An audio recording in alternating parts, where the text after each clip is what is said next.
The Voelker Orth Museum, and its full name is the Voelker Orth Museum Bird Sanctuary and Victorian Garden, was home to an immigrant family.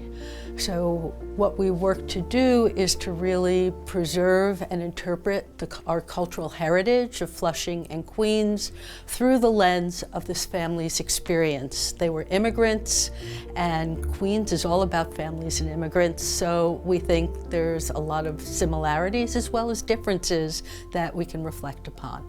This house is one of a typical group of houses that grew up in this little Murray Hill section of Flushing with the arrival of the Long Island Railroad station, so people could have a much more leisurely life once they made some money as immigrants or if they'd been here a long time, and really enjoy clean air, a garden, and a more relaxed lifestyle they could enjoy in Manhattan as the city grew. The people who bought this house and their family left it to create the museum came here in 1899, which is 1 year after Queens became part of New York City. And the house was purchased by someone named Conrad Voelker. He was part of a big family, and with his brothers, he came and started publishing German newspapers in 1884, made enough money to move to the suburbs.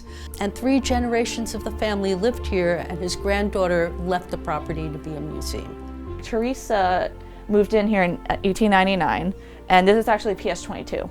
It's a very late Victorian Queen Anne style house. We are a New York City landmark. We were landmarked in 2007, and we're also on the National Register of Historic Sites. In some ways a typical home, but it's an exemplary model of a gracious late 19th century home. The furnishings you'll see when you visit us mostly come from the second generation of the family. We have a lot of the family furnishings, including a 1930 Sommer piano that was made here in Queens. This is actually a Sommer piano, not a Steinway, but still produced in Astoria. We do have archival photos of the sisters using the piano, singing, and it was definitely part of the family's life. Piano functional now? Oh, it's still functional. We actually still use it for events. For example, we have a Christmas sing-along every December, so we have a professional musician play, and he takes requests, and yeah, it definitely fills up the room in here. Yeah.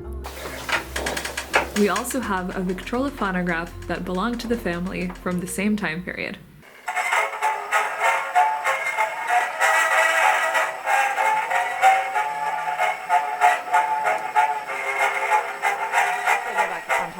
This is what we call the first library. There's over 1,300 books on the premises, and they make up the family library. And we have wonderful display cases.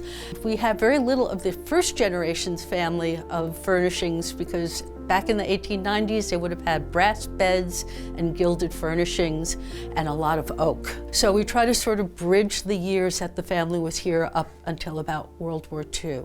The family lived in the house from 1899 until 1995. So that's a long period of time. Our name and the goals of the museum came to us by Conrad Voelker's granddaughter, whose name was Elizabetha Orth.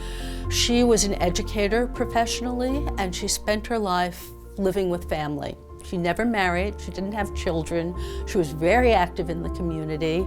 The family was very philanthropic through all 3 generations, and she wrote a will when she was about 50 years old that she didn't share with anyone. And in the will she said, when I die, I want my entire estate to become the Voelker Orth Museum, Bird Sanctuary, and Victorian Garden.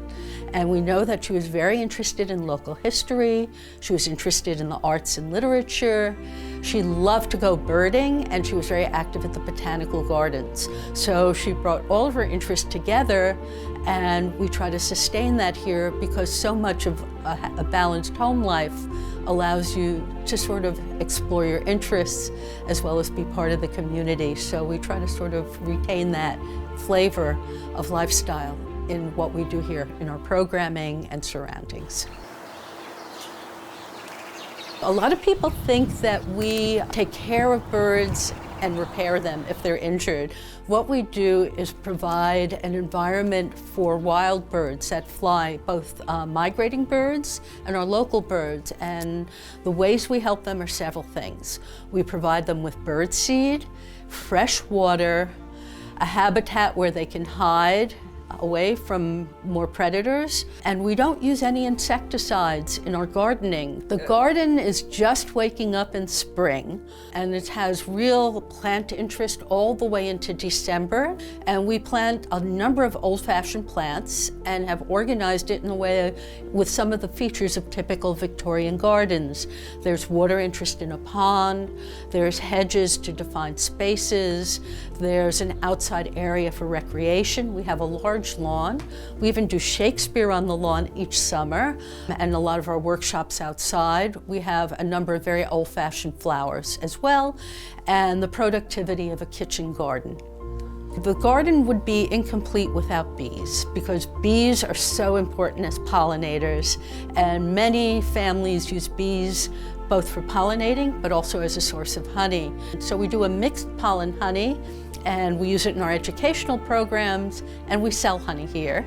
And we do a honey festival at the end of August every year. The museum does programming year-round. We work with school groups in the mornings. During the year, in the spring, we do our own Earth Day program. We do a drop-in art workshop in the summer. Along with 2 nights of Shakespeare, the company Hip to Hip performs here on 2 Friday nights for free.